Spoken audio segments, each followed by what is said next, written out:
अस्मदाचार्यपर्यन्तां वन्दे गुरुपरम्पराम्। अखिलात्मगुणावासम् अज्ञानविरामहम् आश्रितानां शरणं वन्दे अनन्तार्यदेशकम्। श्रीमद्रामानुजाचार्य श्रीपादान् दोषद्वयं सदुत्तमाङ्गदन्तानि अनन्तानि महान्तति। लोकाचार्याय गुरवे कृष्णपादस्य सुमते उद्धारमूलं तस्य जीवजीवातवे नमः। இன்னைக்கு அடியனுக்கு கொடுக்கப்பட்டிருக்கிற தலைப்பு வைகாசி 17. இன்னைக்கு வைகாசி 19 எப்படி வைகாசி 17 எழுதியிருக்கு அப்படின்னு சந்தேகம் ஆகலாம். ஆனால் அடியன் சொன்னது இருக்கிற தலைப்பு வைகாசி 17.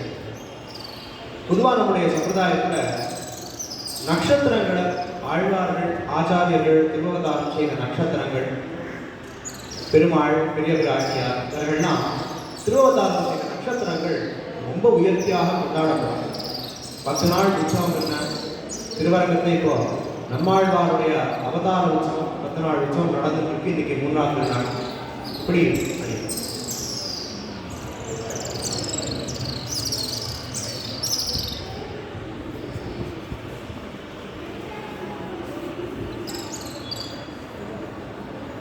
சுவாமி நம்மாழ்வாருடைய திருநட்சத்திரோற்சவமானது நடந்தது. அப்போ நமக்கு தெரிஞ்சதெல்லாம் என்ன? வைகாசி விசாகம், சித்திரை சித்திய திருவாதிரை, ஐப்பசியின் மூலம், ஐப்பசியின் திருவோணம், இன்னும் நிறைய நட்சத்திரங்களை சொல்லிட்டோம்.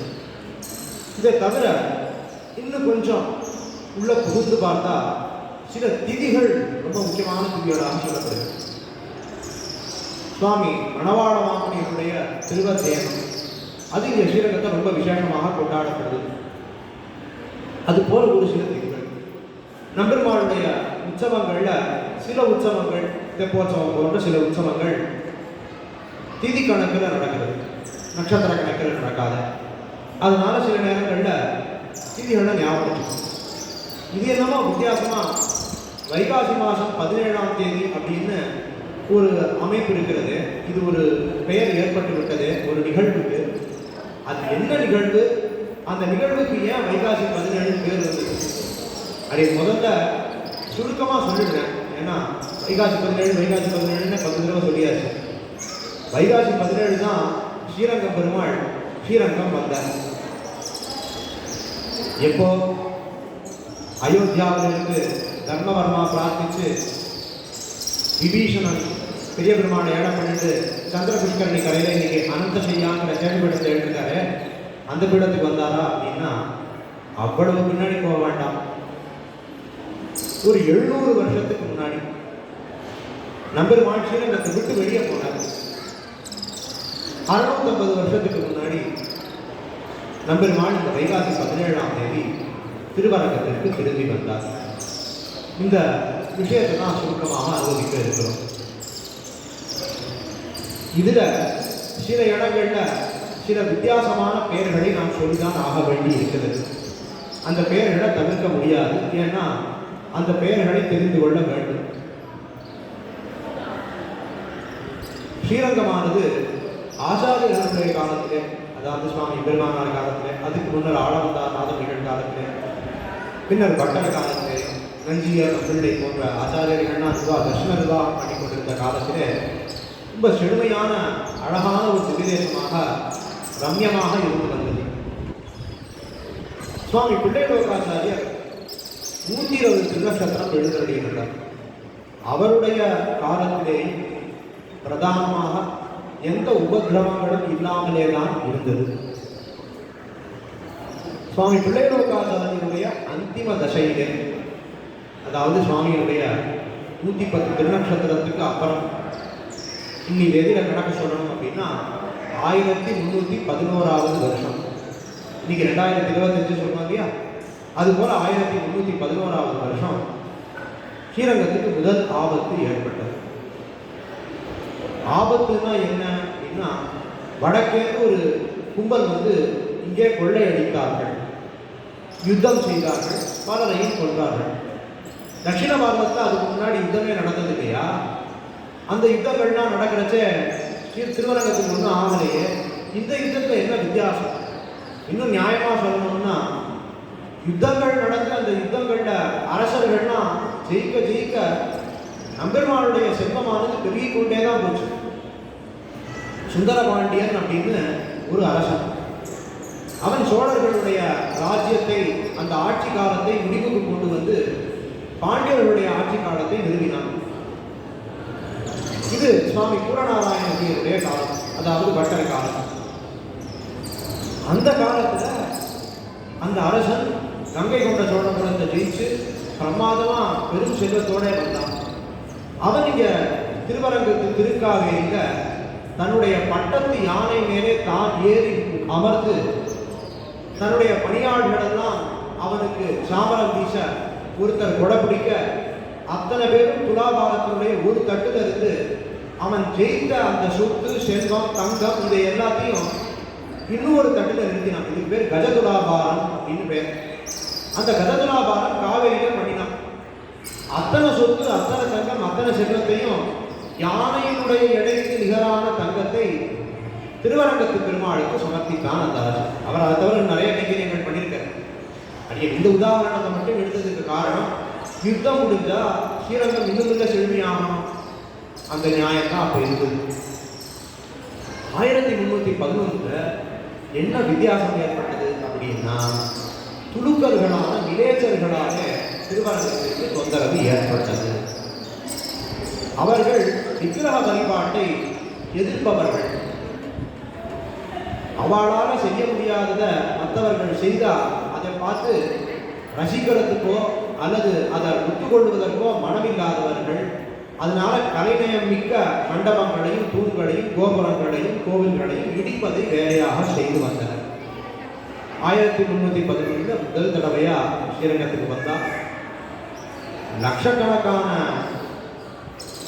பேரோட வந்து, அத்தனை துருக்கர்களோட வந்து, மறுவழியில் இருக்கிற ராஜ்யங்களெல்லாம் ஜெயித்து தென்னாட்டுக்கு வந்து திருவரங்கத்திலிருந்து பல தங்கங்கள், சொத்துக்கள், எத்தனையோ சொத்துக்கள்லாம் அவ தூண்டிட்டு போனாங்க.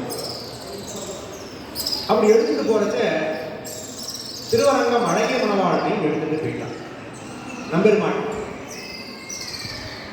இப்போ பெருமாள் போயிட்டாருன்னு உடனே இந்த ஊரில் இருக்கிற ஒரு சில பெண்கள், பெருமாள் நடன கைங்கரியம் செய்பவர்கள், அவர்கள் பெருமாளோடவே டெல்லி வரைக்கும் போய் பங்கு பிரித்து கொடுப்பா இல்லையா ஜெயிச்ச சொத்தை, யாருக்கிட்ட இந்த நம்பெருமாளை கொடுக்குறா அப்படின்னு பார்த்து அவர்களிடத்துல போய் அங்க நாட்டியங்கள்லாம் ஆடி, அந்த ராஜாக்கள்லாம் சொல்லுவாரு அவனுக்கு என்ன வேணும், நீங்க என்ன ஆடுனே அப்படின்னு. அது மாதிரி அவ கேட்கறச்ச எங்களுக்கு நம்பெருமாள் தான் வேணும் அப்படின்னு சொல்லி நம்பெருமாளை வீட்டுக்கு கொண்டு வந்தவர்கள். அந்த காலத்திலேயும் நம்பெருமாளுடைய ஆராதனத்திற்கு நம்பெருமாள் அங்கே ஒரு பெண்ணை பிடித்தார். அதுதான் துலுக்க நாச்சியார். இன்னைக்கு 2ஆம் பிரகாரத்துல அர்ஜுன மண்டபத்தில் சேரகணபதி நாச்சியார் சன்னதிக்கு நேர் எதிர துலுக்க நாச்சியார் சன்னதி இருக்கிறது. இதையெல்லாம் முடிச்சுட்டு நம்பெருமாள் மறுபடியும் திருவரங்கம் எழுந்தருளினார். 12 வருஷம் மறுபடியும் படையெடுப்பு. 1323 வருஷம். இப்போ சுவாமி புடேலோகாச்சாரியருக்கு 120 திருநட்சத்திரம் ஆயிடும். இந்த காலத்துல இப்படி மறுபடியும் இவர்கள்லாம் படையெடுத்து வருகிறார்கள் அப்படின்னு தெரிஞ்சுக்கிறாங்க. இப்போ ஒரு சந்தேகம் வரணும், அது வந்துதான் அடி எனக்கு தெரியல, அதனால மறுபடியும் அந்த சந்தேகத்தை பற்றி அடி எனக்கு தெரிவிக்கிறேன். ஒரு அரசர் வந்து ஒரு ராஜ்யத்தை ஜெயிச்சுட்டா அப்படின்னா மேற்படி எதுவும் கலவரம் ஏற்படாத வரை அந்த இடத்துல யுத்தமே வராது. அப்ப ஏதாவது இங்க கலவரம் நடந்ததா அப்படின்னா ஒன்றும் நடக்கல. முதல் தடவை வர்றச்சே நிறைய கோவில்களை கொள்ளையடிக்கும், அதனால நிறைய தங்கம் கிடைத்தது. மறுபடியும் போவோம், மறுபடியும் கோவில்களை கொள்ளையடிக்கும், இன்னும் நிறைய தங்கம் கிடைக்கட்டும், இவ்வளவுதான் என்ன. அதற்காக 12 வருஷத்தை மறுபடியும் வந்தார்கள். நம்முடைய சமூக அறிவியல் புஸ்தகங்கள்ல நிறைய துலுக்க ராஜாக்களை பத்தி படிச்சிருக்கோம், தேவையோ தேவையிலையோ படிக்கும். அதுல மாலிகாபூர் அப்படிங்கிறவரை பத்தி, அந்த ஆளை பத்தி படிச்சிருக்கோம். அந்த ஆள் தான் முதல்ல படையெடுத்து வந்தவன். அவனுக்கு அப்புறம் அவனுடைய ராஜ்ய காலத்துல அவன் ஆட்சியில இருந்தப்போ உலு கான், அதாவது முகமது பின் துக்ளக் அப்படிங்கிறவனை 1323 வருஷம் 60,000 குதிரை வீரர்களோட மேலும் பல காலாட்படையாளர்கள், காலாட்படைனா நடந்து வந்து சண்டை போடுகிறவர்கள், அவர்களையும் கூட்டிட்டு லட்சக்கணக்கில் வந்து திருவரங்கத்திற்கு வரா. திருவரங்கம் நோக்கி வந்து கொண்டு இருக்கா. இது தெரிய வருகிறது. அப்போ சன்னதி நிர்வாகமானது முதலியாண்டான் சுவாமியுடைய திருமணஸ்தர்கள்ட்ட இருந்தது. அது எம்பெருமானார் காலத்திலே இருந்தது. அப்ப திருக்கோபுரத்து நாயனார் அப்படின்னு சொல்லி ஒரு சுவாமி, அந்த சுவாமி தான் முதலியாண்டான் திருமணஸ்தரா இருந்தார். தர்ஷன நிர்வாகரா சுவாமி பிள்ளை லோகாச்சாரியர் எழுந்தருளியிருந்தார். இந்த காலத்தில் அவர்கள் எல்லாம் கூடி என்ன செய்வது அப்படிங்கிறத ஆலோசனை பண்றா. கடைசியா பெரிய பெருமாள் திருவுள்ள சீட்டு போட்டு பார்த்தல் அப்படின்னு நடக்கும். அதாவது இங்கேயே இருக்கலாமா, பங்குனி வரப்போகிறது, பிரம்மோற்சவம் நடக்கணும், அதை பண்ணலாமா, இல்லை இங்கேருந்து கிளம்பி போய் வேற எங்கேயாவது ஒழிஞ்சுக்கலாமா, என்ன பண்ணுறது அப்படிங்கிறத திருவுள்ள சீட்டு போட்டு பார்க்குறா. திருவுள்ள சீட்டுல பெருமாள் இங்கேயே இரு அப்படின்னு சொல்லிட்டார். அவளும் சரி ஆனதாருன்னு சொல்லி பங்குனி பிரம்மோற்சவத்தை நடத்த தொடங்குகிறார்கள். இன்னைக்கு நமக்கு எல்லாம் நல்லா தெரியும். 8ஆம் திருநாள் அன்னைக்கு நம்பெருமாள் எல்லக்கரை மண்டபத்தை போய் உட்கார்ந்துருக்கார். அது எதுக்கு போறாருங்கிறது வேடிக்கையான சரித்திரம். ஒருத்தர் சாவிய தொலைச்சிட்டேன் அப்படின்னு சொல்லி வீதியில தேடிட்டு இருந்தாராம். அப்பா அவரை பார்த்து, நானும் தேடி ஒத்தாசை பண்றேன்ப்பா, நீ வந்து எங்க தொலைச்சேன்னு சொல்லு அப்படின்னா. என் வீட்டுக்குள்ள தொலைச்சேன் அப்படின்னா. அதையே நீ வெளியே தேடிட்டு இருக்க அப்படின்னா. வெளியே தான் நிலா வெளிச்சம் இருக்கு, வீட்டுக்குள்ள வெளிச்சமே இல்லை, அதனால தான் இங்கே தேடிட்டு இருக்கேன் அப்படின்னு சொல்லி. இது வேடிக்கையா சொல்ற கதை. இதை வந்து பல வருஷங்களுக்கு முன்னாடி செய்து காட்டிய ஒரு நம்பெருமாள் தான். உறையூருக்கு போய் கமலவல்லி நாச்சியார்கிட்ட கணையாழியை கொடுத்துட்டு வந்துட்டு, உறையூர் தெற்கே இருக்கு, கொள்ளடக்கரையில ஆத்தமனதை சரிச்சு தன்னுடைய போதனை கிடைக்கிறதான்னு தேடிட்டு இருந்தாராம். எல்லைக்கரை மண்டபத்தை உட்கார்ந்து அந்த வைபவத்துக்காக அழகிய மண்டபான எல்லைக்கரை மண்டபத்துக்கு போயிருக்காரு. அன்றைய சமயத்திலே திருவரங்கம் இப்படி நாம பார்க்கிறா போல இருந்ததா அப்படின்னா கொஞ்சம் சில மாறுதல்கள் இருக்கு. தவராசன் படித்துறை, அதாவது இன்னைக்கு ஆளவந்தார் படித்துறை நமக்கு நல்லா தெரியாது. அங்கிருந்து இன்னும் கிழக்க கொஞ்சம் தூரம் போனா தவராசன் படித்துறை அப்படின்னு ஒரு படித்துறை. இப்ப நம்ம அந்த ரயில்வே பாலம் வந்து அதை ஒட்டி இருக்கிற படித்துறை. அந்த படித்துறைக்கு எதிர ஆதிகேசவ பெருமாள் சன்னதின்னு ஒரு பெரிய சன்னதி இருக்குது. அது வெள்ளத்தினால, காவிரியினுடைய வெள்ளத்தினால காலப்போக்கில் அந்த சன்னதி பூமிக்கு கீழே பெற்று பெருமாள்னா பூமி கீழே இருக்கார் அப்படின்னு சொல்றாங்க. அந்த ஆதிகேசவ பெருமாள் சன்னதியை சுற்றி வீதிகள், அக்ரஹாரங்கள்லாம் இருக்கு. அந்த அக்ரஹாரங்கள் இருக்கிற திருவீதிகள்லாம் தான் வடக்கு திருவீதி, நடுவில் திருவீதி. நம்ம கேள்விப்படுறோம் இல்லையா, பிள்ளை லோகாச்சாரியருடைய திருத்தாப்னா வடக்கு திருவீதி பிள்ளை அப்படின்னு. அந்த வடக்கு திருவீதினா அது வடக்கு சித்திரவீதியா உத்தரவீதியான்னா ரெண்டும் இல்லை. அது ஆதிகேசவ பெருமாள் சன்னதி கிட்ட இருக்கிற வடக்கு திருவீதி. நடுவில் திருவீதி பிள்ளை பட்டர் அப்படின்னு கேள்விப்படுறோம்.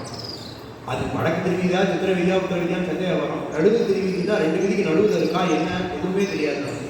இந்த வீதிகள்லாம் எங்க இருந்தது அப்படின்னா ஆதிகேசவ பெருமாள் சன்னதி கிட்ட இருந்தது. அந்த இடத்துல பன்றியாழ்மான் சன்னதின்னு ஒரு எல்லைக்கரை மண்டபத்துல பன்றியாழ்மான் சன்னதி. பன்றியாழ்மான்னா வேற யாரும் இல்லை, வராகநாயனார், வராக பெருமாள் அவருடைய சன்னதி இருக்குது. அங்க அந்த காலத்துல நம்பெருமாள் அங்க ஏழு உற்சவம் கொண்டாடிட்டு இருக்கார். அப்போ செய்தி வருது, இவர்கள்லாம் கண்ணனூர் அப்படிங்கிற ஊரை தாண்டிட்டாங்க. கண்ணனூர்னா இன்னைக்கு காலத்துல சமயபுரம். அந்த கண்ணனூரை தாண்டி விட்டார்கள். நம்பெருமாள் இங்கிருந்து புறப்படுவதே உச்சிதம் அப்படின்னு தீர்மானம் பண்ணி சுவாமி பிள்ளை லோகாச்சாரியர் திருவாராதனத்திற்காக கரை சேர்த்து தூபங்கள்லாம் நிறையா போட சொல்லி, எப்படி கிருஷ்ணாவதாரத்துல அந்த தூபத்தினுடைய இது முடியறதுக்குள்ள இங்க வந்து கிருஷ்ணாவதாரம் பண்ணி மறுபடியும் பரவதத்துக்கு பெருமாள் திரும்பிட்டாருன்னு சொல்லுவாங்க. அது போல நல்லா புகக்கூட்டமா பண்ணிட்டு நம்பெருமாள் உபயநாச்சிமார்களோட திருப்பல்லக்கிலே எழுந்தருளி தெற்கே கிளம்பிடுறார். தெற்கே கிளம்பிடுறாருன்னா ஸ்ரீரங்கத்துக்கு தெற்கே போக ஆரம்பிச்சுடுறார். ஸ்ரீரங்கநாச்சியார் உற்சவர் திருவாவரண பெட்டிகளோட இன்னைக்கும் ஸ்ரீரங்கநாச்சியார் சன்னதியில வில்வ மரம் ஒரு மரம் இருக்கு, சன்னதிக்குள்ளேயே இருக்கிற மரம். அந்த மரத்தின் கீழே தாயாக எழுந்தருள செய்து விடுகிறார்கள். பெரிய பெருமாள் திருமுன்பேயும் ஸ்ரீரங்கநாச்சியார் திருமுன்பேயும் கல்லிலே ஒரு சுவரை எழுப்பி விடுகிறார்கள். சுவரை எழுப்பி அதற்கு முன்ன ஒரு பிம்பத்தை எழுந்தருளப்படுகிறார். ஏதாவது உபதிரவம் நடக்கிறதாக இருந்தால் முன்ன ஏற்படுத்தி வைத்திருக்கிற அந்த பிம்பத்தை பார்த்து இதுதான் ஸ்ரீரங்கநாதன் நினைச்சுக்கணும் அப்படின்னு ஒரு எண்ணம். அதற்காக அந்த ஏற்பாடுகளை எல்லாம் செய்து வைத்தார்கள். இதையெல்லாம் செய்து வைத்து அழகிய மணவாளனை காவிரி கரையை தாண்டி கூட்டிட்டு போகணும். இவ்வளவு பேருக்கும் தெரிஞ்சது அப்படின்னா ராமபிரான் காட்டுக்கு போன கதை தான்.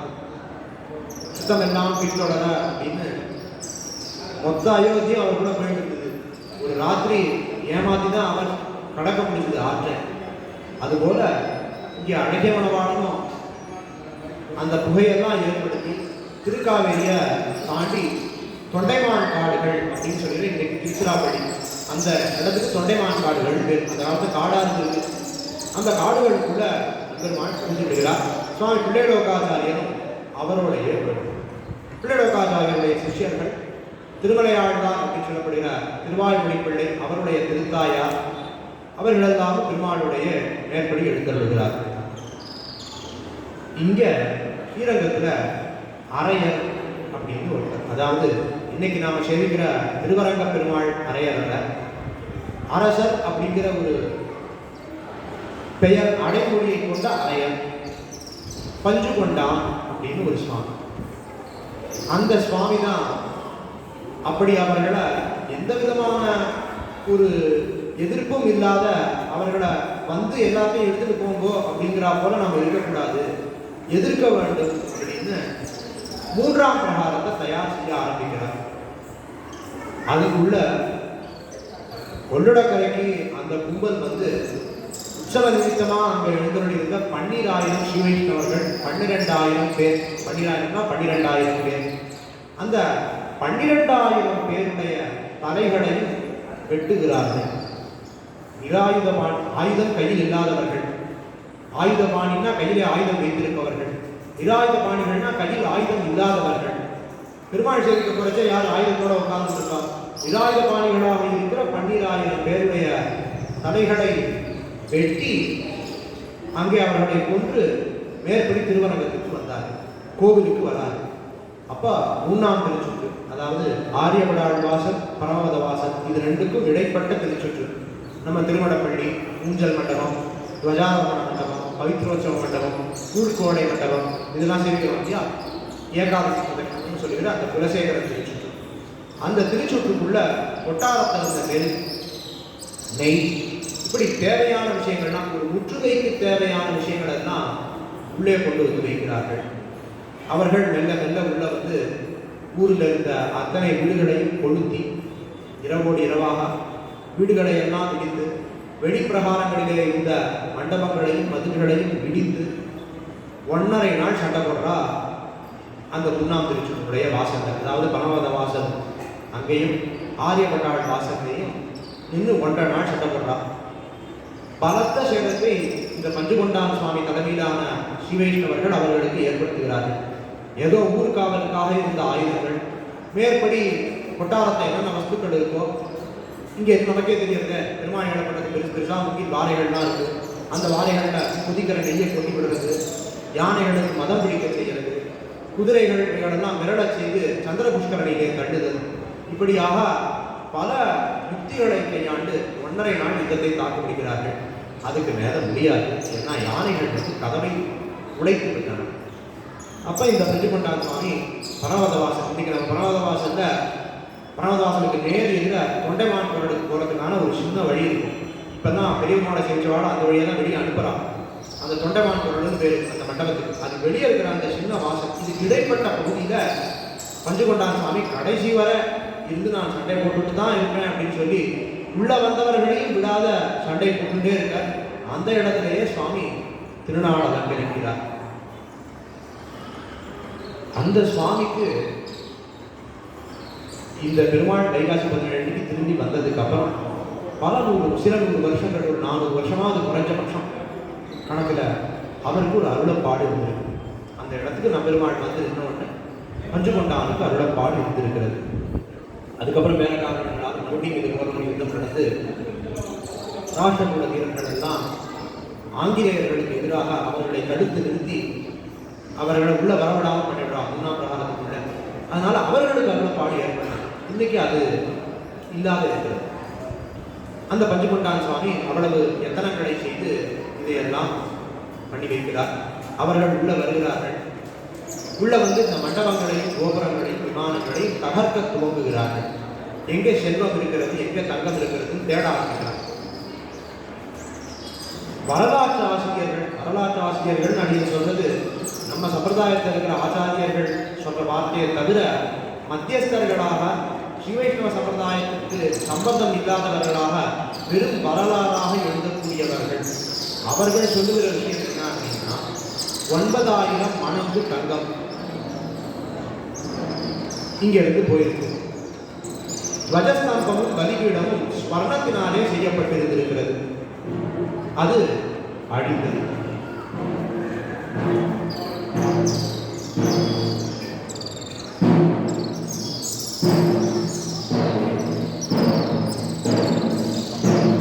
அது அழிந்தது.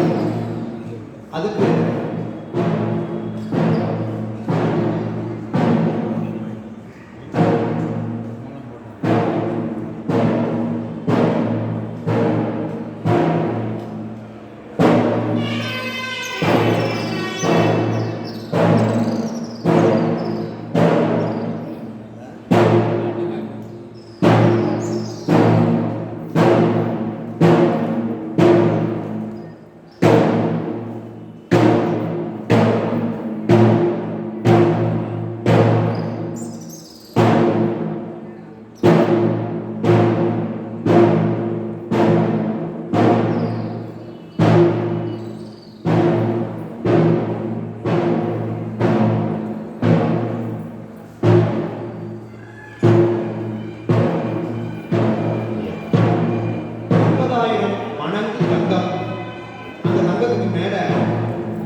துவஜஸ்தம்பமும் பலிபீடமும் ஸ்வர்ணத்தினால இருந்திருக்கு. அது போச்சு. அதுக்கப்புறம் தன்வந்திரி சன்னதி இன்னைக்கு நம்ம செய்யலாம். அங்க விமானம் கிடையாது. அது ஒரு ஆரோக்கிய சாலையாக இருந்து வந்திருக்கிறது. அந்த ஆரோக்கிய சாலையாக அது இருந்ததுனால உள்ள மூலிகைகள் தைலங்கள்லாம் இருந்திருக்கிறது. அது எல்லாமும் அழித்து கொளுத்தினார்கள். இப்போ நம்ம சேவிக்கிற பெரிய கருடன் இந்த திருமேனியில் இல்லாத பஞ்சலோக திருமேனியில் எழுந்தருளி இருந்திருக்கிறார். அவருடைய விக்கிரகமானது பங்கப்பட்டிருக்கிறது. இது எல்லாத்துக்கும் மேல இப்போ பவித்ரோற்சவ மண்டபம் தொடங்கி உள்கோட மண்டபம் வரை 3ஆம் திருச்சுற்றுல ஒரு நீளமான பாதை ஏகாசி பிரதட்சணத்தில் அந்த இடம் ஒரு நூலகமாக இருந்திருக்கிறது. இப்பவும் சேமிக்கலாம் அந்த இடத்த. அழகா ஹயக்ரீவர் எழுப்பர், ஞானப்பிரான் எழுப்பர், சரஸ்வதி எழுப்பர். சரஸ்வதினா கீழே வச்சுட்டு இருக்கிற பிரம்மாவினுடைய பத்னியான அந்த சரஸ்வதி இல்லை. திருமழிசை ஆழ்வார் சொன்ன நூலாட்டி அந்த சரஸ்வதியான ஸ்ரீரங்கநாச்சியார் அவள் எழுந்தருளி இருக்கிறார். அது எல்லாம் இந்த நூலகமானது அவ்வளவு நூல்களும் எரிக்கப்பட்டது. இவ்வளவு தொந்தரவுகள் ஸ்ரீரங்கத்தில் அந்த ஒரு நாளில் நடந்தது. இதை தவிர கோவிலுக்குள்ள இருந்த அத்தனை ஸ்ரீ வைஷ்ணவர்கள், சண்டையிட முயற்சி செய்தவர்கள், சண்டையிட்டவர்களுக்கு உபகாரம் செய்தவர்கள்னு அத்தனை பேரையும் அங்கங்கேயே கொன்றார்கள். அதிலே சுவாமி வேதாந்த தேசிகர் தான் ஒருவர், சுத்தப்பிரகாசிகா பட்டருடைய திருக்குமாரர்கள், சுத்தப்பிரகாசிகாங்கிற அந்த கிரந்தம் இவைகளெல்லாம் ஒழிச்சு வச்சுட்டு அங்க இறந்து விழுந்து கிடந்த ஸ்ரீ வைஷ்ணவர்களுடைய சரண திருமேனிகளோட தானும் விழுந்து கிடந்து நன்னா இருக்கினதுக்கு அப்புறமா பிரம்மதந்திர சுதந்திரங்கிற தன்னுடைய சிஷ்யரோட கிளம்பி மேல் நாட்டுக்கு எழுந்துள்ளினர். ராத்திரியோட ராத்திரியாக இவர்களுடைய கண்கள்லாம் மண்ணு தூக்கி சுதப்பிரகாசிகா அப்படிங்கிற அந்த கிரந்தத்தை காப்பாற்றி கொடுத்தார். இன்னைக்கும் ஸ்ரீபாஷ்யத்துக்கு நமக்கு அர்த்தம் வரணும் அப்படின்னா சுத்தப்பிரகாசிகா இருந்தால் தான் வரும். அந்த சுதப்பிரகாசிகா அப்படிங்கிற கிரந்தத்தை செய்தவர் சுதப்பிரகாசிகா பட்டர், சுதர்சன சூரிங்கிற பட்டர். அந்த பட்டருடைய திருக்குமாரர்கள் அந்த கிரந்தம் இவைகளெல்லாம் காப்பாற்றி கொடுத்தவர் சுவாமி வேதாந்த தேசிகர். இதையெல்லாம் செய்கிறார்கள். அப்பவும் யுத்தம் நடந்து முடிஞ்சதுக்கு அப்புறமும் இன்னும் இடிக்கிறதெல்லாம் நடந்தது. இந்த கதைகளெல்லாம் நடக்கிறதுக்கு சில 100 ஆண்டுகளுக்கு முன்னாடி திருவதாரம் செய்தவர் குருநாராயணஜியர். 200 ஆண்டுகள் 100 ஆண்டுகளுக்கு முன்னாடி திருவதாரம் செய்தவர் குருநாராயணஜியர். அந்த சுவாமி ரொம்ப நல்ல தரிசனத்தை உடையவர். அதாவது வருங்காலத்திலே வர இருக்கிற விஷயங்களையும் எம்பெருமான் கொடுத்த கடாட்சத்தினாலே, எம்பெருமானுடைய கடாட்சத்தினாலே அறிகிற சாமர்த்தியத்தை உடையவராக இருந்திருக்கிறார். அதனால அவர் என்ன பண்ணார் அப்படின்னா, அவருடைய வைகுந்த உங்களுக்கு சுருக்கமாக சொல்லிடுறேன். ஒரு தடவை காவேரியில் தான் முன்னாடிலாம் தெப்பம் நடந்துட்டு இருக்கு. ஆடி 18க்கு இப்போ பெருமாள் போகிறார் இல்லையா அம்மா மண்டபம் படித்துறைக்கு, அப்போ தான் தெப்போற்சவம் நடந்துட்டு இருந்திருக்கு. ஒரு தடவை காவேரியில் வெள்ளப்பெருக்கு ஏற்பட்டு தெப்பத்தோட பெருமாள் காவேரியில் போக ஆரம்பிச்சுட்டார். அப்போ இந்த பூரநாராயண ஜீயர் அப்படிங்கிற அந்த ஜீயரானவர் பெருமானாருக்கு அப்புறம் ஜீயராக இருந்த அந்த சுவாமியானவர் தன்னுடைய விரல்ல மாட்டின் இந்த பவித்திரத்தை திருப்பற தெப்பமானது வெள்ளத்தை எதிர்த்துட்டு வந்து கரை சேர்க்கிறது. அதுக்கப்புறம் அந்த சுந்தரபாண்டியங்கிற அரசு நிறைய கைத்தறியம் பண்ணிருக்காரு சொன்னேன் இல்லையா, அந்த அரசனை வைத்து இன்னைக்கு நாம சேர்க்கிறோமே தெப்பம், அந்த தெப்பங்கிற குளத்தை வெட்டி அதில் மண்டபங்களை ஏற்படுத்தி வைத்து அங்கே தெப்போற்சவம் இனிமேல் நித்தியப்படி நடக்கட்டும், வருஷா வருஷம் நடக்கட்டும் அப்படின்னு ஏற்பாடுகளை செய்து வைக்கிறார். அவர் சுதர்சன சதகம் அப்படின்னு அழகான ஒரு ஸ்தோத்திர மாலையை ஏற்றியவர். அவர் என்ன செய்து வைத்தார் அப்படின்னா, இந்த திருக்கோவில்களில் இருக்கிற மண்டபங்கள், மதில்கள், தூண்கள் இதெல்லாம் யந்திரங்களை செய்து செய்து செய்து செய்து பதுக்கி வைத்தார். எதற்காக யந்திரங்களை செய்து பதுக்கி வைத்தார் அப்படின்னா, அனாச்சாரமாக இருக்கிறவர்கள் அந்த தூண்களை பங்கம் பண்ணச்சே அந்த யந்திரத்தை தொட்டுடுவாங்க, ஸ்பர்ஷம் ஏற்படணும். அனாச்சாரிங்கிறதுனால அவன் யந்திரத்தை தொட்டதுனால அவனுக்கு தோஷம் வந்து உடம்பு சரியில்லாத அவன் சரீரம் அழுக ஆரம்பிச்சிடும். இந்த துருக்கர்கள் என்ன பண்ணிட்டு இருந்தா, மண்டபங்கள்லாம் இடிச்சா சந்தன மண்டபத்தை தங்களுடைய தர்பாராக வச்சுட்டு அங்க ஆட்சி பண்ண ஆரம்பிச்சா. அப்போ பெருமாள் திருமணம் நடக்குது ஏகாசி, அந்த சந்தன மண்டபத்தை சொல்றேன், அங்க ஆட்சி பண்ண ஆரம்பிக்கிறா. அப்போ இந்த தூண்கள் எல்லாம் உடைச்சு உடைச்சு ஒருத்தருக்கும் அந்த ஸ்பர்ஷம் ஏற்பட்டு அந்த வியாதிகள் வர ஆரம்பிக்கிறது. ஒரு அனாச்சாரிக்கு இன்னொரு அனாச்சாரிக்கு அந்த வியாதி பரவுகிறது. அப்போ அவர்களுக்கு பெரிய நோய்வாயெல்லாம் ரொம்ப நோய்படுகிறார்கள், என்ன செய்யறதுன்னு தெரியல, கஷ்டப்படுறாங்க. அப்போ ஒரு தளபதியை, அதாவது இந்த முகமது பின் குலக்குன்னு இருக்கானே, அவன் ஒரு தளபதியை விட்டுட்டு போறான், ஹசன் ஷா அப்படின்னு சொல்றான். அவனை விட்டுட்டு போறான். அந்த ஹசன் ஷாவுக்கெல்லாம் விட முடியாம போறது. அந்த ஹசன் ஷா கிட்ட, ஹசன் ஷா அவனுக்கு கீழே இருந்து தளபதிகள்லாம் இருக்கான், அவன்கிட்ட சிங்கப்பிரான் அப்படின்னு சொல்லி ஒரு சுவாமி, அந்த சுவாமி என்ன கைங்கரியங்கள் செய்து வந்தார் அப்படின்னா, பெரிய பெருமாளுக்கு நிறைய நிலங்கள்லாம் உண்டு.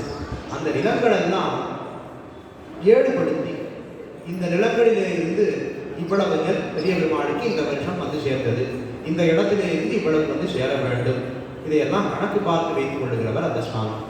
அவர் ரொம்ப அணுக்கரை போல நாடகமாடி அந்த துடுக்கல் கிட்ட, இப்படிதான் இதெல்லாம் இருக்கு, இப்போ நீங்க தானே இந்த ஊருக்கு ராஜா, அதனால இந்த கணக்கு விவரங்கள் எல்லாம் உங்ககிட்ட நான் சொல்றேன், நான் உங்களுக்கு வந்து நெல்லெல்லாம் வந்து கொடுக்க செய்கிறேன், நீங்கள் வந்து நல்லா சௌக்கியமாக இருக்கலாம் அப்படின்னு சொல்லி அவனுக்கு மஞ்சமா சில விஷயங்களை உபதேசம் பண்ணுறார்.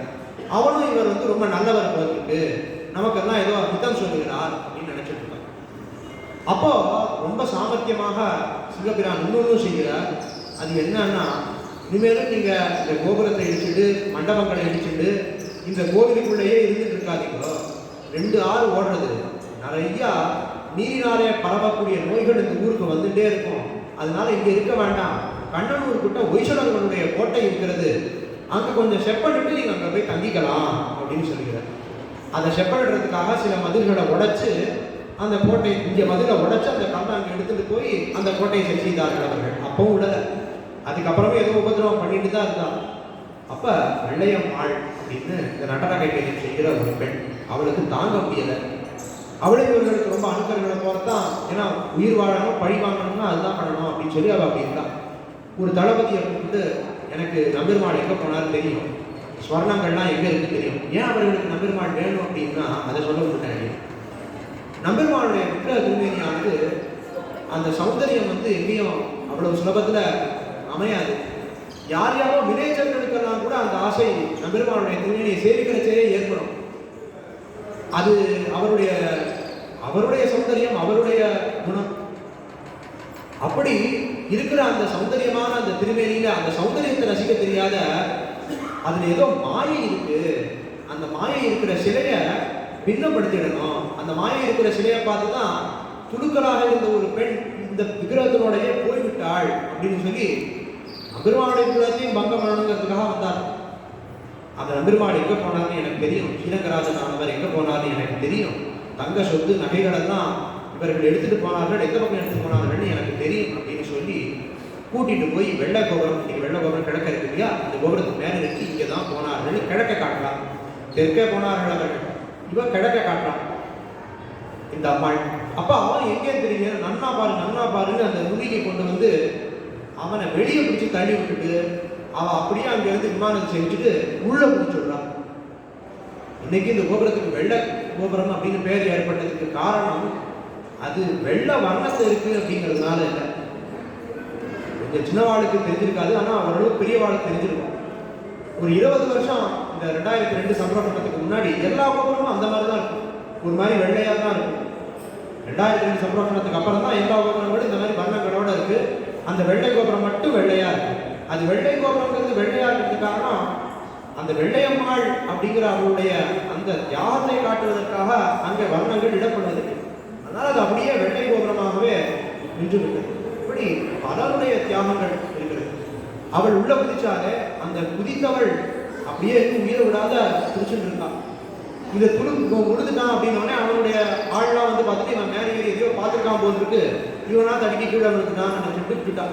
அப்போ இந்த சிங்கபிரான் சுவாமி முன்னாளர்களெல்லாம் கேட்டு இவள் எங்க இருக்கான்னு பார்த்து அவள் கிட்ட வரா. அப்ப என்ன வேணும் உனக்கு, நீ இப்படி பண்ணிருக்கிய, நீதான் எனக்கு தெரியாது மற்றவர்களுக்கெல்லாம் தெரியக்கூடாது அப்படின்னு கேட்டுச்சா. எனக்கு வந்து வாய்கரிசி வந்து பெரியவருமானுடைய திருமணப்படியிலேருந்து வரணும், பெரியவருமானுடைய ஒரு திருப்பதி வட்டமும் பெரியவருமானுடைய மாலை வேணும் அப்படின்னு கேட்கிறான். அந்த குலத்திலே வந்தவர்கள் நடன கைங்கரியத்தை செய்து வந்தவர்களுக்காக ரொம்ப காலம் சென்ற நூற்றாண்டு வரை நம்பெருமானுடைய மாலை பரிவட்டம் அவர்களுக்கு அந்த கடைசி காலத்தை போடுற அந்த அரிசி உட்பட எல்லாம் பெரிய கோவிலிருந்து தான் போயிட்டு இருந்தது. அவருடைய பிரார்த்தனை அது கடைசி ஆசை, அதையெல்லாம் செய்து வைத்தார். வடப்பள்ளியில் போய் ஏதோ ஒரு அரிசியை திரட்டிட்டு வந்து மாலைக்கு எங்கே போகிறது.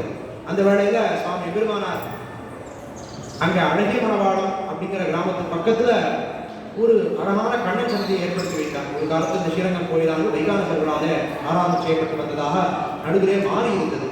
அதை எம்பெருமானார் வந்து சீர்திருத்தி அந்த வைகான சர்ச்சகர்களுக்காக வெளியே ஒரு ஆணிலை காத்த பெருமாள் சன்னதி ஒன்றை ஏற்படுத்தி வைத்து கோவில் கோசாலையில் பத்தாத மாடுகளை எல்லாம் ஓரதத்தின் கிட்ட கட்டி வைத்து அங்கேயும் பத்தாத மாடுகளை எல்லாம் இந்த ஆணிலை காத்த பெருமாள் சன்னதியில கொள்ளிடத்திற்கு எதிர்கரையிலே கட்டி வைத்தார். அந்த இடத்துல பெருமாளுடைய திருப்பறி வட்டம் ஒன்று வந்து அதை அவர் தருவிச்சுக்கு வந்து இவளுக்கு சரண கைங்கரியங்களை செய்து வைத்தார். அவ்வளவு வல்லவர் அந்த சிவபிரான சுவாமி. இதில் வந்து அம்பெருமானங்கள்லாம் சொல்ல விட்டோமே, தொண்டைமான் காடுகள் வழியாக போனாரா, போனவர் பிள்ளையோகாச்சாரியோட கோபுரப்பட்டி அப்படிங்கிறோம் ஜோதிஷ்குடி அப்படிங்கிற ஒரு மதுரையினுடைய எல்லையிலே இருக்கிற ஒரு கிராமம். அது ஒரு இந்த காலத்தில் அதுக்கு கொடிக்குளம் அப்படின்னு பேர் வச்சிருக்கா. அப்போ அதுக்கு ஜோதிஷ்குடி அப்படின்னு பேர் இருந்துச்சு. அங்கே ஆனைமலையினுடைய அடிவாரத்திலே இருக்கிற ஒரு இடம். அங்கே ஒரு குகை, அந்த குகைக்கு பிறகு ஒரு குளம் சுனை இதெல்லாம் இருக்கு. தாமரை குளம் இருக்கு, ஒரு சுனை இருக்கு. அந்த இடத்துல சுவாமி பிள்ளையோகாச்சாரியர் எழுந்தருளியிருக்கார். அப்போ அவருடைய சிஷ்யர்கள் வாயிலாக திருவரங்கத்திலே கைங்கரியம் செய்த இந்த சுவாமிகளுக்கெல்லாம் பெருமாளுடைய கோவிலை காப்பாற்ற நினைத்தவர்களுக்கெல்லாம் இப்படிப்பட்ட ஒரு கதி ஏற்பட்டது என்று நினைத்து ரொம்ப வருந்தி அதனாலேயே தன்னுடைய தேக சௌகரியத்தை இழந்தார். அவருக்கு ரொம்ப நோவு சாத்திட்டார். அப்போ அவரே பெரிய பெருமாள்கிட்ட போற இப்படி எல்லாம் ஆறுது, அடியனுக்கு முடியல, அடியனுக்கு விடை கொள்ள வேண்டும், உத்தரவு தர வேண்டும் அப்படின்னு பிரார்த்திக்கிறார்.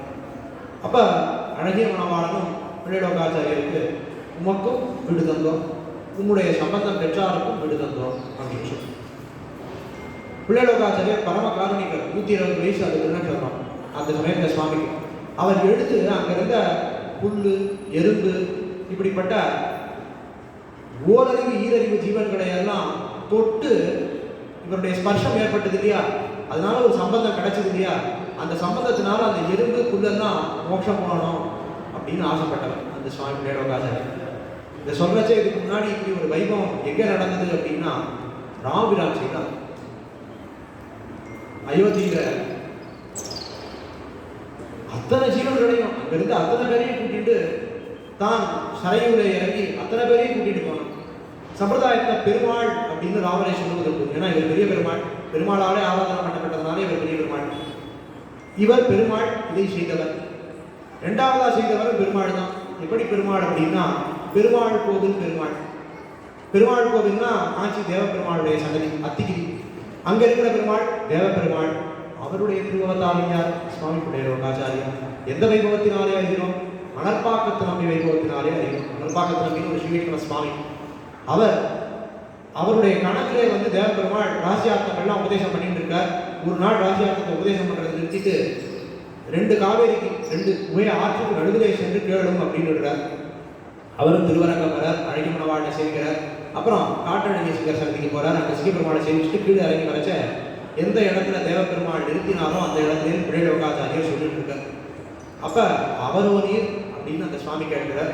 அப்படின்ற பிள்ளைலோகாச்சாரியர் தேவபெருமானுடைய அவதாரமாகவே திருவவதாரம் செய்தார் சுவாமி பிள்ளைலோகாச்சாரியர். பெருமாள் செய்ததை பெருமாள் கோவில் பெருமாள் பிள்ளைலோகாச்சாரியராக அவதாரம் செய்து மீண்டும் செய்கிறார். அந்த கருணை பரமகாருணிகரான பிள்ளைலோகாச்சாரியர்னு மாமன்கள் ஒரு இடத்துலேயும் வியாக்கியானத்தை எழுதுறாரு. அந்த பரம கருணைங்கிறது என்ன? எவ்வளவு கடினமான விஷயங்களை சின்ன சின்ன சூத்திரங்களாக்கி 18 ரகசிய கிரந்தங்களை செய்தது. இதெல்லாம் புத்தியுடைய சேதனர்களுக்கு. புத்தி இல்லாத புல்லு, ஓரறிவு இருக்கிற புல்லு, ஈரறிவு இருக்கிற எறும்பை தான் என்ன பண்ணிட்டு ஆசையாக இருக்குதா இருக்கு. ஆசையுடையவர்களுக்கு இதை செய்து வைத்தார். ஆசை இல்லாதாருக்கும் கருணையினாலே செய்து வைத்தார். அத்தனையும் செய்து சுவாமி பிள்ளைலோகாச்சாரியர் திருநாடு அலங்கரித்தார். அவர் திருநாடு அலங்கரித்தார் கேட்ட க்ஷணமே அவரோட இருந்த திருமலையாழ்வாருடைய திருத்தாயார் சுவாமி திருவாய்மொழி பிள்ளையுடைய திருத்தாயார் அந்த அம்மங்காரும் திருநாடு அலங்கரித்தார். அவர்கள் இருவருக்கும் நடந்த சம்பாஷணையில ரொம்ப அழகாக பெருமாள் கோயிலுக்குள்ள உட்கார்ந்துட்டு இருக்கார். நம்பெருமாள் பிள்ளைலோகாச்சாரியர் சொல்றார் அந்த அம்மாவை கூப்பிட்டு, நம்பெருமாளுக்கு வேர்க்கும் விசிறி விடணும் அப்படின்னு சொல்றார். அந்த அம்மா கேட்கிறார், முக்கியமான சரீரமாச்சே இருக்கிற பெருமாளுக்கு அது எப்படி வேர்க்கும் அப்படின்னு கேட்கிறார். அப்ப பிள்ளைலோகாச்சாரியர் ஆண்டாளுடைய வாசகத்தில் இருக்கிறார். வேர்த்து பசித்து வைரசை எல்லாம் ஆண்டாளே சொல்லியிருக்காரு, வேர்க்கத்தான் வேர்க்கும் அப்படின்னா. அந்த அம்மாள் சேவிக்கிறச்ச நம்பெருமாளுடைய திருமுகத்தை வேர்வை இருந்தது. அவள் திருவாலப்பட்டம் வீசி அந்த வேர்வை தனிந்தது. அவ்வளவு பெரிய கீர்த்தியை உடையவர் அந்த அம்மகார். அவருடைய திருக்குமாரர் திருவாய்மொழி பிள்ளை. அவர் தான் அடுத்து பிள்ளைலோகாச்சாரியருக்கு அடுத்து அவர் தான் தர்ஷன நிர்வாகரா சிவைஷ்ணவ சம்பிரதாயத்தில் இருக்கார். மாமுனிகளுடைய ஆச்சாரியராக இருக்கிறார். இது எல்லாம் நடக்கவிருக்கிறது. இனிமே இந்த காலத்துல அழகர் மலை அப்படின்னு திருமாலின் சோலைமலைக்கு பெயர். அந்த ஜோதிஷ்குடியிலிருந்து அவருடைய சரம கைங்கரியங்களை எல்லாம் முடித்துக் கொண்டு சுவாமியினுடைய சிஷ்யர்கள் அழகர் மலைக்கு வந்து அங்க பெருமாளை விடுதலை செய்து அங்கே ஒரு கிணறை வெட்டி அந்த கிணறுலேருந்து தீர்த்தம் எடுத்து திருவாராதனங்கள் எல்லாம் செய்வதற்காக அங்கே ஏற்பாடுகளை செய்து வைக்கிறார். அப்புறம் சுவாமிகளுடைய பிரதான சிஷ்யர்களான குருகுலோ தமதாசன் விஜாந்தோரை இவர்களெல்லாம் ஆச்சாரியனுடைய ஆజ్ఞையினாலே வேறு வேறு திவ்தேசங்களுக்கு சென்றனர். திருவாய்மொழி பிள்ளை உபதேசிக்க வேண்டுங்கிறது கட்டளை. அதை நிறைவேற்றுவதற்காக வேறு வேறு திவ்தேசங்களுக்கு சென்றனர். இப்போ நம்பெருமாள் அழகர் மலையில் இருக்க இந்த துருஷ்கர்கள் மதுரைக்கு வந்துள்ளார். ஸ்ரீரங்கத்தை அடித்தாலும் அடுத்து மதுரையை அடிக்க வேண்டுங்கிறதுக்காக மதுரைக்கு வரா. அங்கே இருந்த பாண்டியர்கள் பிரிஞ்சிருக்கா. சகோதரர்களுக்குள்ளே சண்டை அந்த காலத்தில், அதனால பிரிஞ்சிருக்கா. ஆனால் இப்படி ஒரு எதிரி வந்ததுக்கப்புறம் வேறு வழி இல்லை, சேர்ந்தாகணும். ஒரு 1.5 வருடம் 2 வருடம் சண்டை போட்டு பார்க்குறா. அப்புறம் முடியல, அவர்களும் ராஜ்யத்தை இழக்கிறார்கள். அந்த மதுரையில் இருந்த கோயில்கள் எல்லாமும் தங்களுடைய சொத்துக்களை இழக்கின்றன. இதுக்கப்புறமும் நம்பெருமாளை இவ்வளவு கிட்டக்க புருஷர்கள் இங்கே வந்து உட்கார்ந்துட்டா, மதுரையை ராஜ்யமாக ஸ்தாபிச்சுட்டா, பாண்டியர்களுடைய இடத்தை பிடிச்சுட்டா, அழகர் மலையில் இருக்கிறது அவ்வளவு உச்சிதமா அப்படின்னு பார்த்து அங்கிருந்து பெருமாளை மலைநாடு வழியாக அழகிய மணவாழ்ன கோழிக்கோடு அப்படிங்கிற இடத்துக்கு கூட்டிகிட்டு போகிறார். அந்த சமயத்தில் பல திவ்யதேச பெருமான்கள் அந்த இடத்துக்கு மலைநாட்டுக்கு போயிடுறார். மலைநாட்டுக்கு ஏன் போனா அப்படின்னா, மலைநாடு ரொம்ப பாதுகாப்பானதாக இருந்திருக்கிறது. அங்கே இங்கே இருக்கிற போல பெரிய கோவில்கள் கிடையாது, அந்த கோவில்களில் பெரிய செல்வங்கள் கிடையாது. அதனால இந்த புருஷர்களுக்கு அந்த இடத்துல ஒரு ஆர்வம் ஏற்படவில்லை. அவர்களும் அங்கே இந்த கொள்ளையடிக்கிறதுக்காக போகல. அதனால அங்கே அஞ்சினான் புகலிடம்னு சொல்லுவாங்க. அஞ்சினான் புகலிடம்னா அகதிகள் முகாம்னு இன்னைக்கு சொல்கிறோமே, அதுபோல் அஞ்சினான் புகலிடம்னு அந்த காலத்தில் அதுக்கு பெயர். அந்த மாதிரி ஒரு புகலிடத்துல அழகிய மணவாளன் போய் உட்கார்ந்துட்டு இருக்கார் கொஞ்சம் கைங்கரியப்படர்களோட. அந்த இடத்துக்கே ஆழ்வார்கள் வருகிறார். நம்ம ஆழ்வார்களால் நவதிருப்பதி எம்பெருமான்களும் அங்கே வருகிறார்கள். சுவாமி எம்பெருமானார் காலத்தில், எம்பெருமானார் காலத்துக்கு முன்னர் ஆழ்வார் திருநாளிலே நம்மாழ்வார் வந்து தான் இங்கே அத்தியன உற்சவம் நடந்துட்டு இருந்தது. எம்பெருமானார் காலத்தில் அது முடியாத போனதுனால எம்பெருமானார் இங்கே ஆழ்வார் சக்தியை ஏற்படுத்தி வைத்து ஆழ்வாரை பிரதிஷ்டை செய்து வைத்தார். அப்படி பெருமானார் காலத்துக்கு அப்புறம் எம்பார் பட்டர் நஞ்சியர் நம்பிள்ளை வடக்கு திருவீதி பிள்ளை பிள்ளைலோகாச்சாரியருடைய காலத்துக்கு அப்புறமா இந்த சந்திப்பு நடக்கிறது. எப்படி ஆழ்வார் சிவைகுண்டம் ஏறுகிற சமயத்தில் பெருமானை சேவித்து நீயே ராமனை கண்ணப்பா அப்படின்னாரோ அதே பாவத்துல ஆழ்வார்களை நம்மாழ்வார் பெருமாள் எழுந்தருளி இருக்கிற இடம் இது அப்படின்னு தெரிஞ்சுட்டு அந்த புகலிடத்துக்கு வந்து ஆழ்வார் வந்து சேர்ந்தார். அந்த காலத்தையும் நம்பெருமாள் கொடுத்து பழகியவர். தன்னுடைய வட்ட பரிமனை முத்து சட்டை வெள்ளி பந்தம் இவைகளை ஆழ்வார் அங்கேயே கொஞ்ச காலத்தில் இருந்தார். அதுக்கப்புறமா இங்கே இருக்க வேண்டாம், இன்னும் மேல்நாடு போயிடலாம் அப்படின்னு உத்தேசம் ஏற்பட்டு அவர்கள் செல்கிறார்கள். போகிற வழியில ஒரு உப்பங்கழினா இன்னைக்கு பேக் வாட்டர்ஸ்னு சொல்றோம். அதாவது கடல்ல ஒரு ஆறு கலக்கும் போது அதுல எதிர்த்து வர ஜலமானது உப்பங்கழியில் போய் சேரும். அந்த உப்பங்கழி வழியா ஓடத்துல போயிட்டு இருக்கிறச்ச ஒரு புயல் வந்து ஆழ்வாருடைய குற்றமானது அந்த உப்பங்கழிக்குள்ள விழுந்துடுது. நம்பெருமாள் கரையேறுகிறார். அப்புறம் நம்பெருமாள் ஆழ்வாரை வந்து பிரிய மனசு இல்லாத அங்கேயே இருந்து ஆழ்வார் எந்த இடத்துல இருக்காருன்னு காட்டி கொடுத்து கருடனை வச்சு வட்டமிட செய்து சில முத்து குடிப்பவர்களை வைத்து நம்மாழ்வாரை விட்டார்கள். அங்கிருந்து நம்மாழ்வார் கிளம்பி வந்தார்கள். இவர்கள் அங்கிருந்து திருக்கணாம்பி அப்படிங்கிற திவ்யதேசம், அழகான திவ்யதேசம் வரதராஜ பிரகாசத்தை இணைக்கப்படுகிறது. அந்த ஸ்தலத்துக்கு போக வேண்டும். போகிற வழியில ரெண்டு கோஷ்டியாரும் பிரிஞ்சிடலாம். பிரிஞ்சு சுவாமி நம்மாழ்வாரை எழுந்தருளம் பண்ணி கொண்டு வந்தவர்கள் கல்வர்களிடத்துல மாற்றிவிடுறார், திருடர்கள். அதனால எப்படி இதை வந்து திருடர்கள்ட்ட நம்மாழ்வாரை காப்பாற்றுறதுன்னு தெரியாத ஒரு நெடிய பள்ளம், அந்த பள்ளத்துக்குள்ள ஒரு பெட்டியில ஆழ்வார் பண்ணி உள்ள இறக்கிறார். அப்ப ஆழ்வார் தோழப்பன், அந்த சுவாமிக்கு அந்த சமயத்து திருநாமம் தோழப்பன் தான். அவர் இப்படி ஆழ்வார் இருக்காருன்னு தெரிஞ்சுட்டு அவர் திருமலை ஆழ்வார்கிட்ட, அதாவது திருவாய்மொழி பிள்ளைகிட்ட வந்து தெரிவித்து அவர் திரும்ப போய் அந்த பள்ளத்துக்குள்ள தாமே இறங்கி ஆழ்வாரை மீட்டு கொடுத்து தான் திரும்ப எழுந்தவர்களச்ச அங்கேயே அந்த பலகை புரிஞ்சு கீழே வந்து ஆழ்வார் கோடியிலே செல்கிறார். அதனால ஆழ்வார் தோழப்பன் அவருக்கு திருநாமம் ஏற்பட்டு அங்க ஆழ்வார் நிலையில் இன்னைக்கும் அவர்களுக்கு நிறைய கைங்கரியங்கள்லாம் இருக்கிறது தெரியுது. இப்போ நம்பெருமாட்டு கேட்கணும். நம்பெருமாள் திருக்கணாம்பி போயிட்டார். திருக்கணாம்பி போய் கொஞ்சம் காலம் இருந்துட்டு இருக்கார். அப்ப வீரவல்லாளங்கிற ஹொய்சல ராஜா அவர் இப்படி தர்மம் க்ஷீணிச்சு போய் இப்படி நம்ம கப்பம் கட்டுறேன்னு ஒத்துட்டோம். கப்பம் கட்டுறதுனால தொண்டை மண்டலத்தையும் நம்ம இருக்கிற இந்த மேல்நாடுகள் தான் பாதுகாக்கப்படுகிறது, ஸ்ரீரங்கம் எல்லாம் பாதுகாக்கப்படலையே அப்படின்னா என்ன பண்றது, இவர்களெல்லாம் அழிச்சாதான் முடியும் அப்படின்னு படையை திரட்டிட்டு இவர்கள்லாம் ஏன் கிளம்பி போறாங்க. இந்த ஹொய்சல ராஜா கிளம்பி போறார். அவர் கிளம்பி போறார் அப்படின்ன உடனே திருக்கணாம்பிலேருந்து திருநாராயணபுரத்துக்கு போயிட்டு இருந்தா. அவள்லாம் வந்து போய் இப்படி ஒரு படையெடுப்பு நடக்கிறது இத்தனை வருஷம் கழிச்சு, இதெல்லாம் 5-6 வருஷம் ஆயிடுச்சு. உள்ளேயே பெருமாளை திருவரங்கத்தை எழுந்தருள பண்ணிடலாம் அப்படின்னு நம்பெருமாள் திருவரங்கத்தை பிரிஞ்சு 1 நாள் இருக்கிறதே வரையில் போயிட்டு வந்தா அவளுக்கு தெரியும் எப்படி இருக்கும் அந்த ஸ்ரீரங்கம். 5-6 வருஷங்கிறது அவளுக்கு இப்போ வந்துடுவோம் கட்டாயம் அப்படின்னு ஒரு நிச்சய புத்தி ஏற்பட்டு அவர்கள்லாம் என்ன பண்றா, சத்தியமங்கலம் காடுகள் வழியா தெற்க வர ஆரம்பிச்சிடுறான். அதுக்குள்ள என்ன ஆயிடுது, இந்த வீரவல்லாளங்கிற அரசரை சூழ்ச்சி பண்ணி ராத்திரியோட ராத்திரியா அவர்களெல்லாம் அவர்களுடைய முகாமில் தூங்கிட்டு இருந்தவர்களெல்லாம் தூங்கிட்டு இருக்கிற காலத்தில் வந்து சண்டை போட்டு அவர்களை எல்லாம் கொன்று இந்த வீரவல்லாளரை கைது பண்ணி மதுரைக்கு இழுத்துட்டு போய் அவர்கிட்ட இருக்கிற ராஜ்யங்கள் எல்லாவற்றையும் பறிச்சுட்டு அதுக்கப்புறமா அவரை கொண்டு அவருடைய தோலை உரிச்சு அதில் பெட்ரோலை அடைச்சு அவனுடைய அரண்மனை வாசல்ல தொங்க விட்டான். இதை வரலாற்று ஆசிரியர்கள் சொல்கிறார்கள், நம்ம சம்பிரதாயத்து ஆச்சாரியர்கள் சொல்ற இதை செய்தார்கள், இப்படியும் செய்தார்கள் அப்படின்னு அவர்களுடைய குழுக்கராக இருக்கிற ஆசிரியர்களே எழுதி வச்சிருக்கார்கள். இவ்வளவு கொடியவர்களாக சில செயல்களை செய்திருக்கிறார்கள். மறுபடியும் சத்தியமங்கலத்திலிருந்து கிளம்பி திருநாராயணபுரத்துக்கே போனாங்க அப்படின்னு திருநாராயணபுரத்துக்கு கிளம்பி போனார்கள். ஏறத்தாழ 10 வருட காலம் அங்கே அழகிய மணவாளன் எழுந்தருளி இருந்தார்.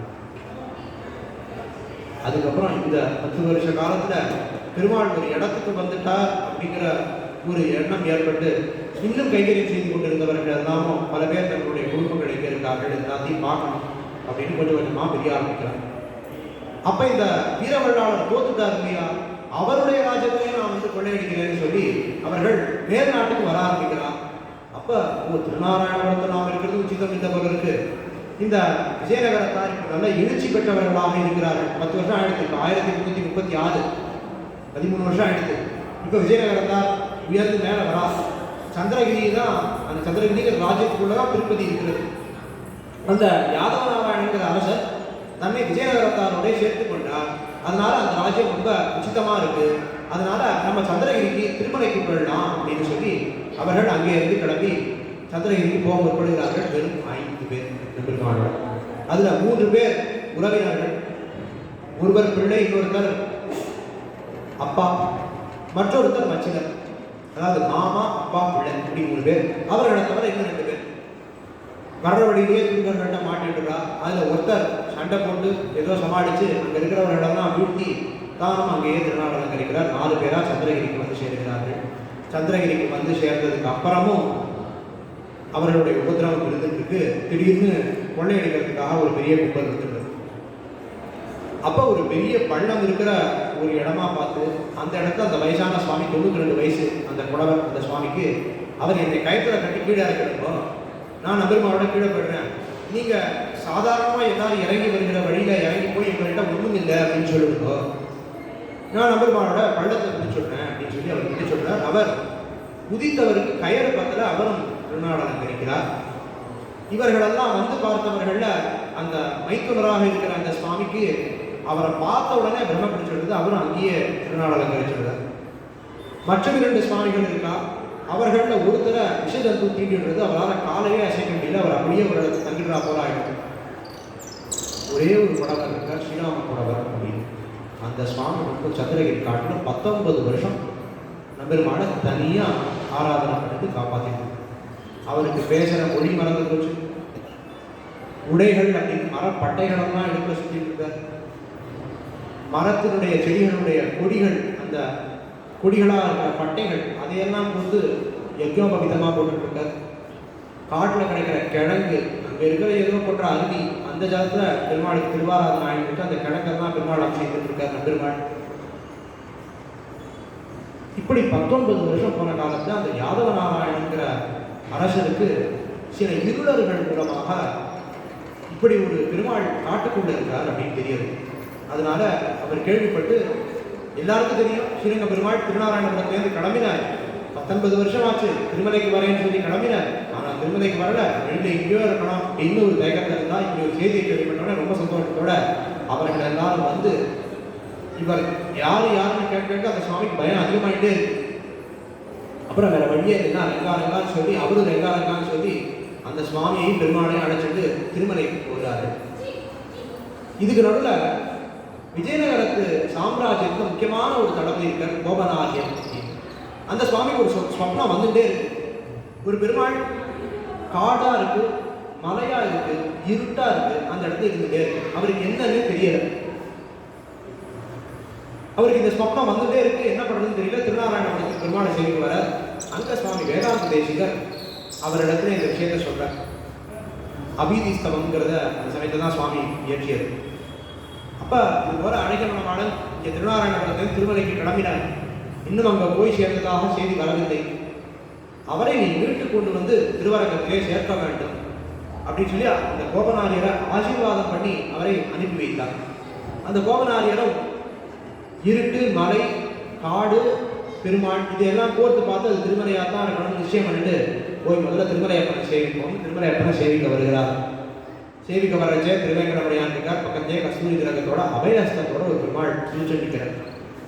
இவர் இன்னொரு பெருமாள் இருக்காரு. இவர் யார் அப்படின்னா அந்த அர்ச்சக சுவாமி கிட்ட கேட்கச்சு, ஸ்ரீரங்கத்து பெருமாள் காட்டில் 19 வருஷத்தை இப்போ இந்த யாதவ நாராயணங்கிற அரசர் வீட்டுக்கு கொண்டு வந்து இந்த திருமலையில எழுந்துருளம் பண்ணினார் அப்படின்னு சொல்லி அதை கேட்டு அந்த அரசருக்கு, அந்த தளபதிக்கு கண்கள்லாம் பெருகி உடனே அந்த யாதவ நாராயணனை கொண்டு ரங்க மண்டபம்னு ஒரு மண்டபத்தை ஏற்படுத்தி வைத்து அழகமணவாள் இன்னைக்கே இருக்கு. அந்த ரங்க மண்டபம் கோபுரத்துக்கு இடது பக்கம் இருக்கு, உள்ள இடது பக்கம்.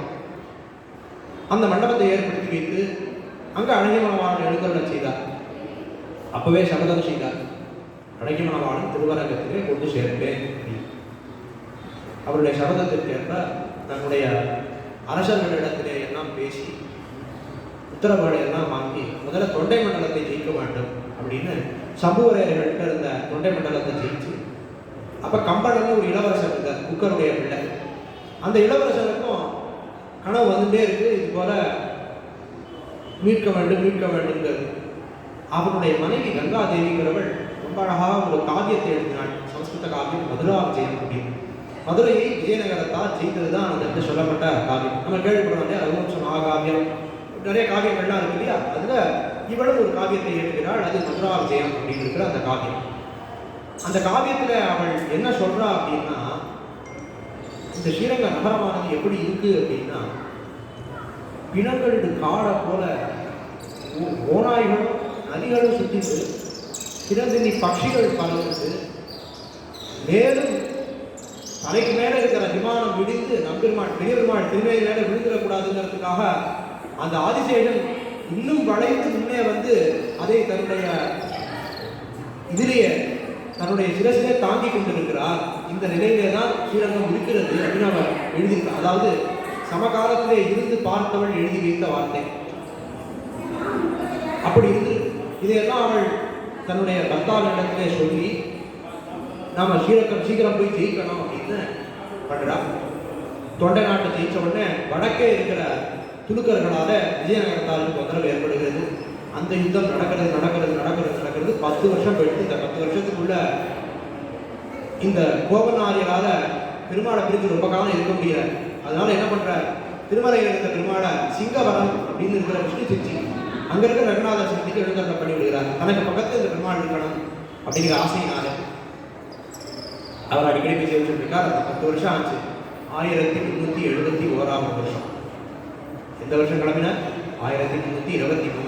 48 வருஷம் போயிடும். 1371 வந்தாச்சு. அந்த வருஷம் இந்த கோபநாரியர் இருக்கிற படையை வச்சு ஜெயிச்சாங்க. போதும், அவர்கிட்ட 1,00,000 பேர் இருக்கணும், நம்ம கிட்ட 30,000 பேர் தான் இருக்காளா, பரவாயில்ல 30,000 பேர் கிளம்பிட்டு போவோம்னு சொல்லி 30,000 பேரோட அழகிய மணவாளனோட உபயநாச்சிமார்களோட அவர் பல்லக்கில் எழுந்ததோட மறுபடியும் ஒரு யுத்தத்துக்கு தயாராகல. பெருமாள் பண்ணாத யுத்தம் ஒன்றும் இல்லை. ராமாவதாரத்தை அத்தனை ராட்சசர்களை க்ஷண நேரத்தை முடித்தவர். யுத்தம் செய்தாத யுத்தத்துக்கு வந்தது கண்ணனாக அர்ஜுனனுக்கு சாரதியாக இருக்க போது. அதுக்கப்புறம் அழகிய மணவாளனாக விஜயநகரத்தாருடைய வந்தது. இதுதான் யுத்தம் செய்யாத யுத்தத்திலே இருந்தது. அப்படி வர வர வர உள்ள இருக்கிற கிராமங்கள்ல இருக்கிற மக்கள் எல்லாம் தர்மத்தை காப்பாற்ற வந்திருக்கீர்கள், எங்க வீட்டில் இருக்கிற பிள்ளைகளெல்லாம் கூட்டிட்டு போங்க சண்டைக்கு அப்படின்னு சொல்லி அந்த 30,000 பேர் இருக்கிற படையானது பெருகிக்கொண்டே போறது. ஒரு ஊரு தாண்ட பெருகிட்டே போறது.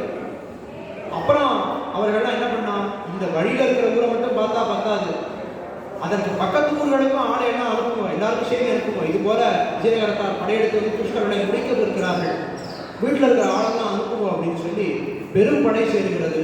வரா துருஷ்கர்களை கண்ணபுரம் கோட்டையிலிருந்து, கண்ணனூர் கோட்டையிலிருந்து விரட்டுகிறார்கள். திருவரங்கத்தை கைப்பற்றுகிறார்கள். அழகிய மணவாளம் அப்படின்னு கொள்ளிடத்துக்கு வடக்கே இருக்கிற கிராமத்தை சுந்தரராஜ பெருமாள் சன்னதியில கொஞ்ச காலம் எழுந்தபடி இருக்க.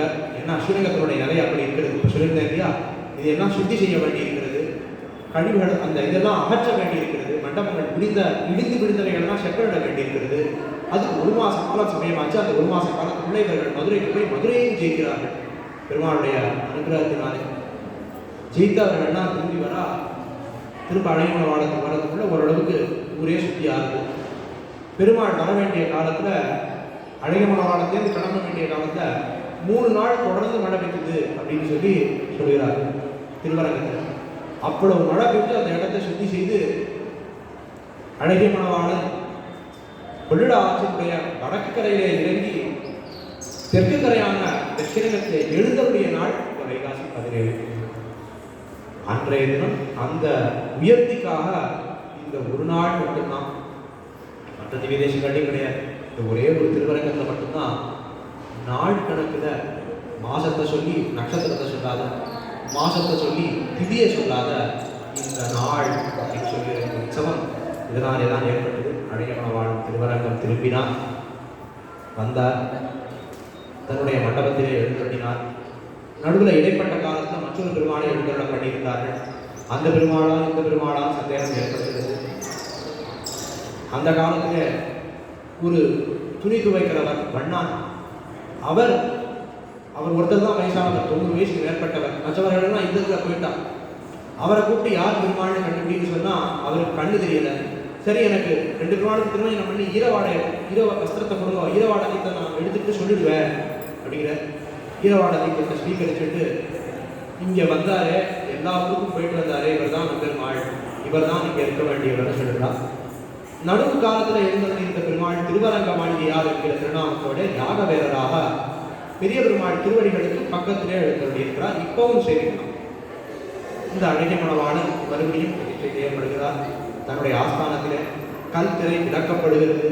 ஸ்ரீரங்கநாச்சியாருடைய மூலவர் திருமேனி என்ன ஆச்சுங்கிறது மறந்து போச்சு, தெரியலை யாருக்கு.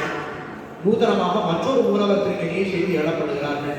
மழை பெஞ்சு கரைஞ்சதுல மண்ணு கரைஞ்சதுல ஸ்ரீரங்கநாச்சியார் உற்சவர் தாமே வெளிப்பட்டாள். எப்படி திருப்பார்கடத்திலிருந்து வெளிப்பட்டாலோ அதுபோல இந்த வில்வவனத்திற்கு இணைத்தாள் தாயார் வெளிப்பட்டு தன்னுடைய ஆஸ்தானத்தில் எழுந்தருளினான்.